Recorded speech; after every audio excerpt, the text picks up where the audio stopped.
Las culturas antiguas han practicado artes curativas desde que tenemos registros históricos. Muchas de estas prácticas eventualmente nos llevaron a los estándares médicos modernos que apreciamos hoy.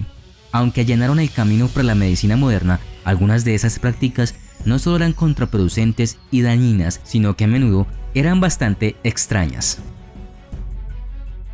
Durante miles de años, los médicos se aferraron a la creencia de que la enfermedad era simplemente el resultado de un poco de mala sangre. La sangría o flebotomía probablemente comenzó con los antiguos sumerios y egipcios, pero no se convirtió en una práctica común hasta la época de la Grecia y Roma clásicas. Médicos influyentes como Hipócrates y Galeno sostenían que el cuerpo humano estaba lleno de 4 sustancias básicas o humores: bilis amarilla, bilis negra, flema y sangre, y estos debían mantenerse en equilibrio para mantener una salud adecuada. Teniendo esto en cuenta, a los pacientes con fiebre u otra dolencia a menudo se les diagnosticaba un exceso de sangre. Para restaurar la armonía corporal, su médico simplemente abriría una vena y drenaría algunos de sus fluidos vitales en un receptáculo. En algunos casos, incluso se utilizaron sanguijuelas para chupar la sangre directamente de la piel. Si bien podría resultar fácilmente en la muerte accidental por pérdida de sangre, la flebotomía se mantuvo como una práctica médica común hasta bien entrado el siglo XIX. En la Europa medieval, la sangría se convirtió en el tratamiento estándar para diversas afecciones, desde la peste y la viruela hasta la epilepsia. En 1163, un edicto de la Iglesia prohibió a los monjes y sacerdotes, que a menudo actuaban como médicos, realizar este procedimiento, afirmando que la Iglesia lo aborrecía. En parte como respuesta a esta orden judicial, los barberos comenzaron a ofrecer una variedad de servicios que incluían sangrías, ventosas, extracciones dentales, punciones e incluso amputaciones, junto con, por supuesto, recortes y afeitados. La práctica finalmente dejó de estar de moda después de que una nueva investigación mostró que podía estar haciendo más daño que bien, pero la sanguijuela y la sangría controlada todavía se usan hoy en día como tratamientos para ciertas enfermedades raras. La forma de cirugía más antigua de la humanidad es también una de las más espantosas. La evidencia de trepanación ocurre desde tiempos prehistóricos, desde el periodo neolítico en adelante. Una teoría común sostiene que puede haber sido alguna forma de ritual tribal o incluso un método para liberar a los espíritus malignos que se cree que poseían a los enfermos. Otros más argumentan que era una cirugía más convencional utilizada para tratar la epilepsia, los dolores de cabeza, los abscesos y los coágulos de sangre. Incluso fue utilizado por los mayas, mexicas e incas como parte de sus antiguos rituales. En algunas culturas antiguas, las cabezas eran muy importantes y estos grupos se conocieron como adoradores de la cabeza. Aquí, la trepanación era particularmente común y el hueso extraído era apreciado como un amuleto. El famoso médico griego Hipócrates escribió que esta práctica se usaba cuando la cabeza de alguien tenía una hendidura o magulladura. Durante la Edad Media y hasta el siglo XVI, la trepanación siguió utilizándose con frecuencia. Sin embargo, la tasa de supervivencia de estas operaciones fue sorprendentemente alta. El mercurio es conocido por sus propiedades tóxicas, pero alguna vez se usó como elixir común y como medicina tópica.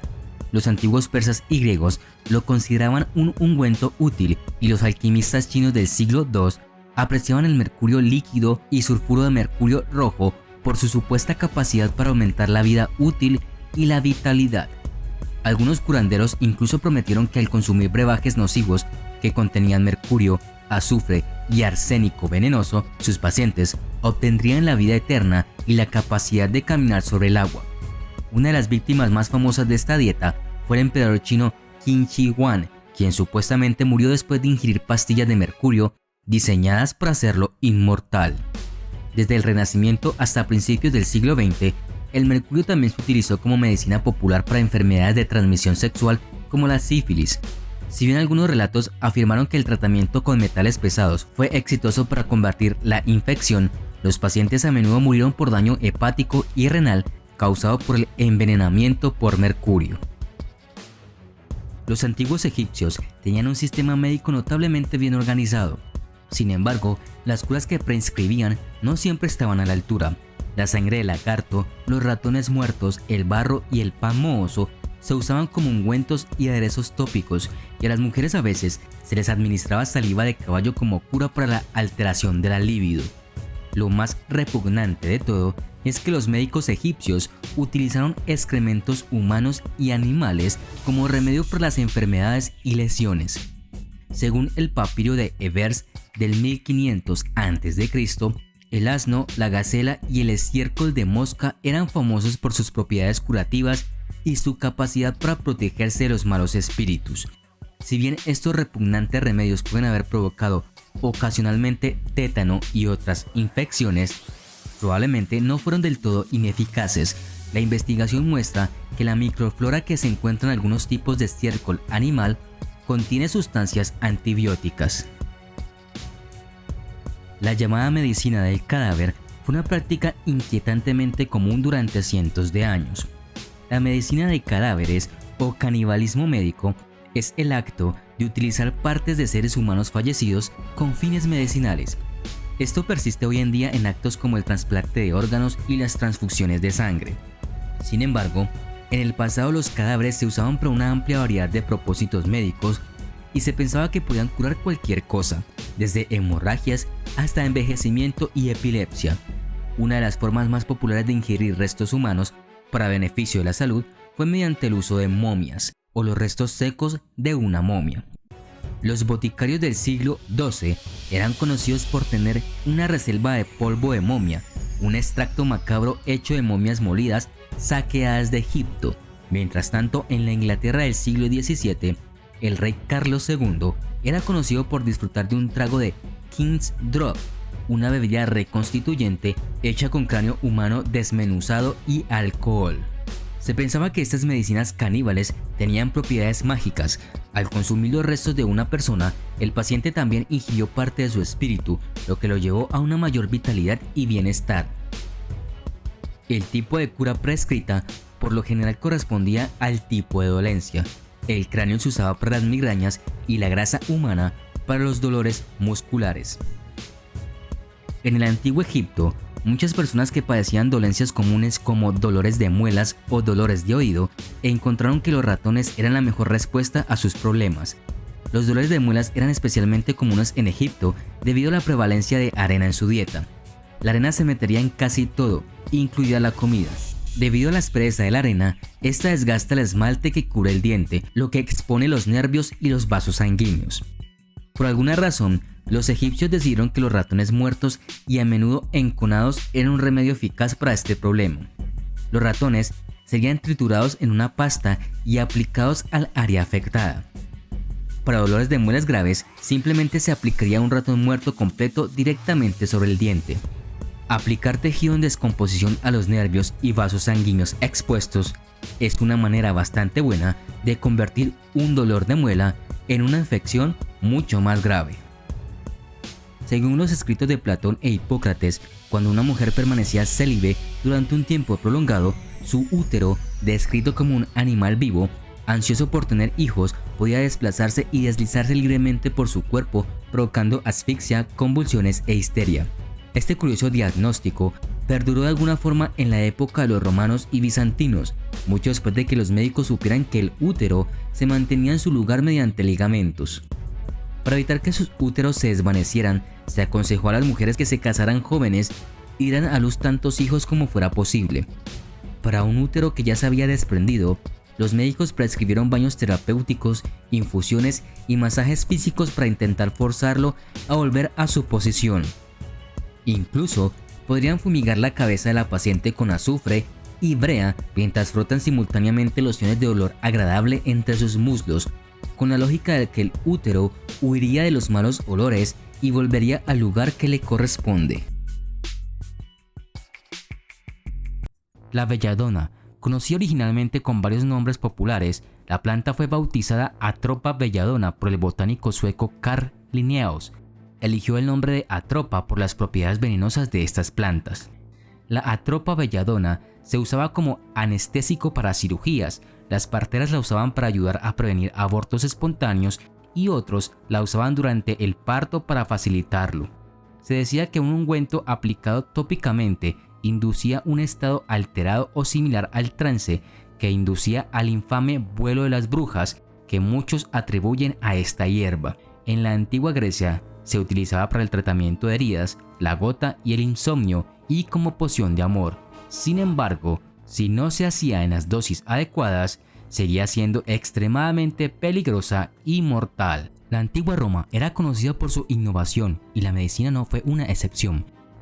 La lepra era tratada con grasa, vesícula de toro y moscas al vapor. La lepra es una enfermedad que si no se trata puede provocar daños graves y permanentes, no solo en la piel, sino también en los nervios, las extremidades y los ojos. Uno de los primeros síntomas visibles es la aparición de úlceras o lesiones en la piel. Sus víctimas suelen quedar horriblemente desfiguradas y lisiadas de por vida. Algunos remedios consistían en frotar una mezcla de sal, pasas, sebo y pan en las heridas abiertas. Mientras tanto, aplicar orina de burro o vesícula de toro sobre las lesiones cutáneas, con la condición adicional de que debía hacerse durante el ascenso de la estrella perro que hoy conocemos como Sirius, parece desafiar toda lógica. Se informó que los insectos eran extremadamente eficaces para curar la lepra. El ingrediente principal de una cura especialmente curiosa eran las catérides, conocidas como mosca española. La idea era cocinar al vapor los insectos en una pequeña olla cubierta con rosas completamente florecidas y cubrirla con un paño de lino. Una vez listos, la mezcla se trituraba hasta obtener una pulpa y se hacía espuma sobre las llagas leprosas. Esto no hacía nada más que infectar las llagas. Durante los primeros días de la Edad Media, los cirujanos utilizaban un doloroso proceso llamado needling para realizar la cirugía de cataratas. Se trataba de una aguja gruesa y plana que un médico empujaba directamente en el borde de la córnea de una persona sin anestésicos, excepto tal vez una taza de vino tinto amargo. La idea detrás de esta técnica era empujar la lente opaca hacia la parte más baja del ojo, lo que daría como resultado una pupila clara. Sin embargo, el paciente enfermo normalmente quedaba con el ojo desenfocado, algo así como una cámara sin lente. La cantidad de visión solo permitiría a una persona leer las letras enormes que se encuentran en los exámenes oculares modernos. Además de esto, se exponían a quedar completamente ciegos o incluso a infecciones y morir. San Fiacro es conocido como el patrón de las hemorroides. El cuento dice que San Fiacro, un monje irlandés del siglo VII que padecía la enfermedad, se sentó sobre una dura roca y se curó milagrosamente de su enfermedad. Después de eso, la roca pasó a ser conocida como la Roca de San Fiacro. Algunos médicos medievales que creían en el cuento enviaban a sus pacientes a sentarse en la famosa roca durante unas horas para curarse de la enfermedad. Sin embargo, como tratamiento inútil, no era tan doloroso como lo que otros médicos menos supersticiosos recetaban a sus pacientes. Algunos trataban las hemorroides con hierros candentes. Al principio se hacía una pequeña incisión para drenar un poco de sangre sobrante y luego se cauterizaba la herida aplicando un hierro caliente. Dado que en aquel entonces no existían los analgésicos, es fácil imaginar el terrible dolor que la gente tenía que soportar para luchar contra esta enfermedad común. De manera similar a como el toque del rey Midas convertía las cosas en oro, se creía que los reyes de la época medieval curaban a los enfermos con solo el toque de su mano.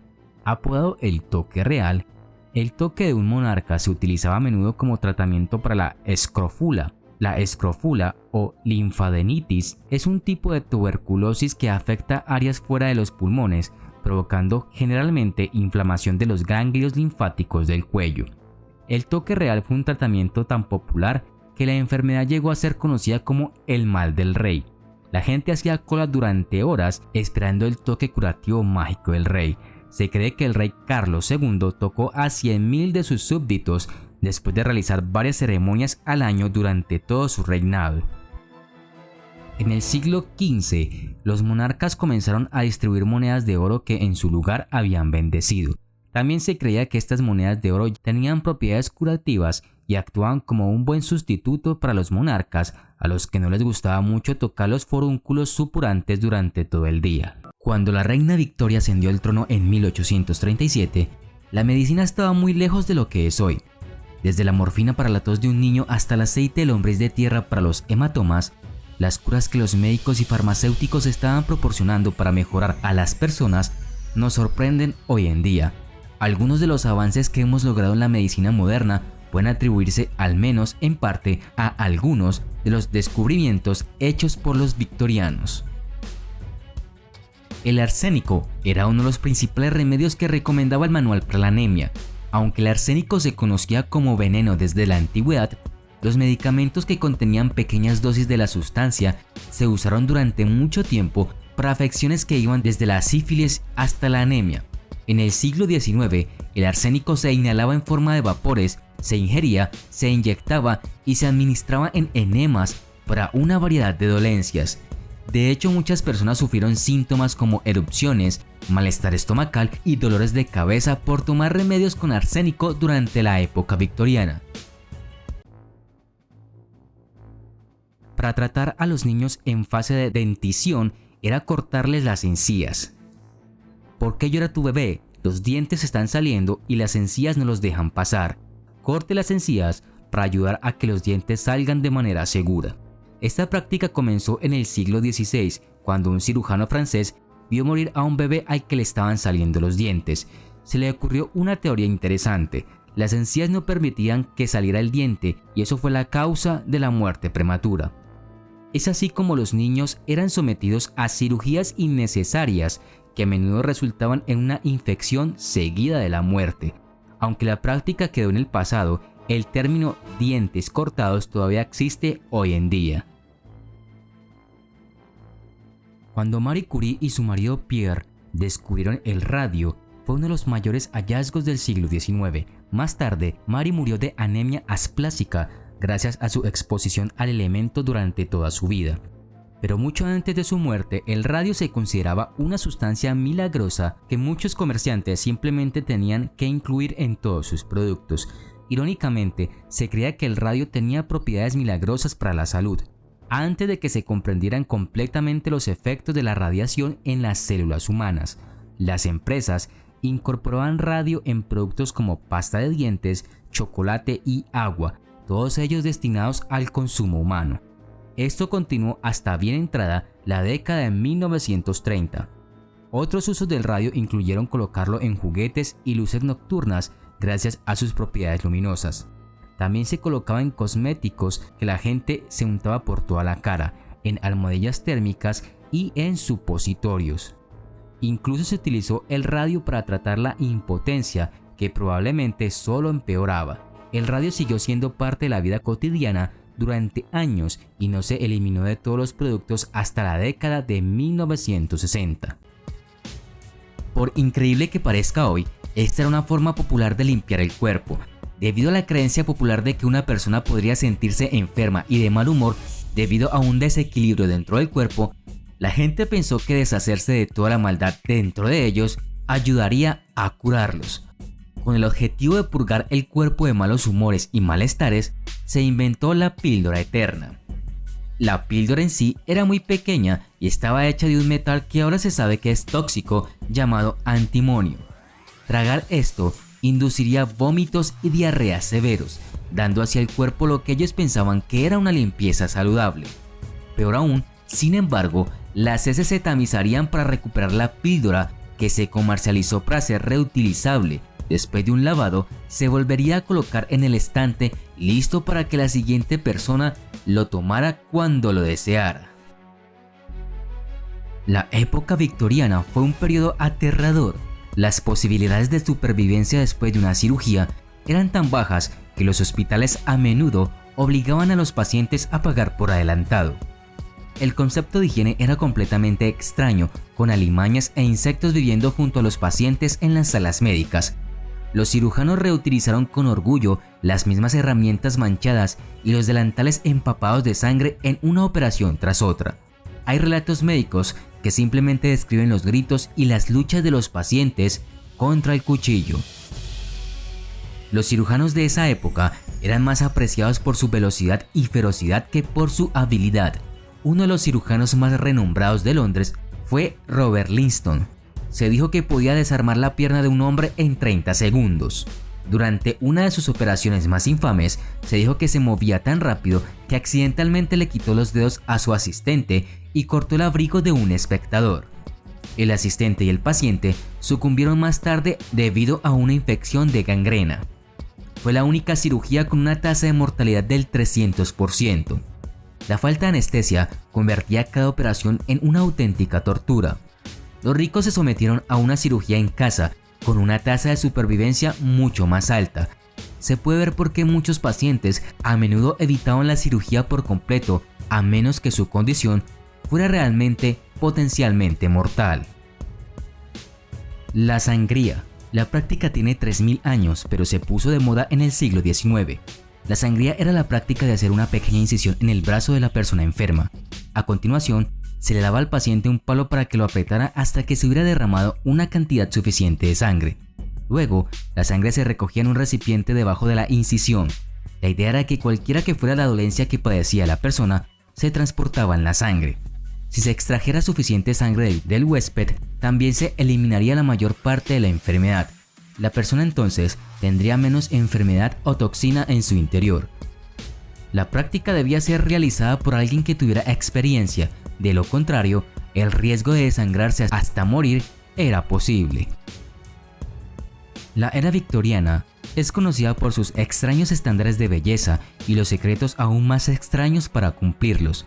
Así idearon un tratamiento o dieta para bajar de peso rápidamente, el cual era tener un parásito en tu cuerpo. La idea es simple y asquerosa: tomas una pastilla que contiene un huevo de este parásito y una vez que nace el parásito, crece dentro del huésped, ingiriendo parte de lo que él coma. En teoría, esto permite a la persona que hace dieta perder peso y comer simultáneamente sin preocuparse por la ingesta de calorías. Una vez que se alcanzaba el peso deseado, para deshacerse del parásito ahora innecesario, las personas que hacían esta dieta emplearían los mismos métodos que aquellos afectados involuntariamente por estos gusanos. En la Inglaterra victoriana, esto incluía píldoras o dispositivos especiales. Uno de esos inventos, creado por el Dr. Meyers de Sheffield, intentó atraer a la tenia insertando un cilindro con comida a través del tracto digestivo. No es de extrañar que muchos pacientes murieran por asfixia antes de que la tenia fuera eliminada con éxito. Otras curas populares prescribían sosteniendo un vaso de leche al final de cualquiera de los orificios para esperar a que saliera este parásito. Una infección por tenia podría resultar en inflamación del cerebro, convulsiones y una tenia de 30 centímetros que vive durante décadas creciendo dentro de tu cuerpo. Mucho antes de que las drogas fueran criminalizadas y antes de la regulación tanto de la medicina como de la publicidad, las sustancias se promocionaban con frecuencia como tratamientos efectivos para enfermedades tan graves como el cáncer y las enfermedades hepáticas. Los anuncios de curanderos, a menudo con niños, afirmaban curar una larga lista de enfermedades. Pero las curas milagrosas a menudo estaban cargadas de sustancias como la cocaína, la morfina y alcohol, todas las cuales han demostrado ser perjudiciales para nuestra salud en grandes dosis. La gente ganó una enorme cantidad de dinero en todo el mundo vendiendo estas cosas. Usaron mucho alcohol en productos para problemas renales y hepáticos, por ejemplo, que es lo último que quieres en esa situación. La profesión médica ha tenido diferentes opiniones sobre las causas y posibles curas de la impotencia. Los represivos victorianos se centraron en la debilidad moral de un hombre como la causa de la disfunción genital, y en el siglo XIX se pensaba que la impotencia era causada por un exceso de sexo o masturbación, o muy poco. Algunos médicos introdujeron baños galvánicos o bañeras llenas de electrodos que restauraban el deseo sexual en solo 6 sesiones. Otros adoptaron un enfoque aún más localizado, donde se colocaron varillas con corrientes que las atravesaban dentro de la uretra del hombre. El tratamiento duraría de 5 a 8 minutos y se repetiría 1 o 2 veces por semana. Se pensó que esto era particularmente útil para aquellos con atrofia significativa en el área genital.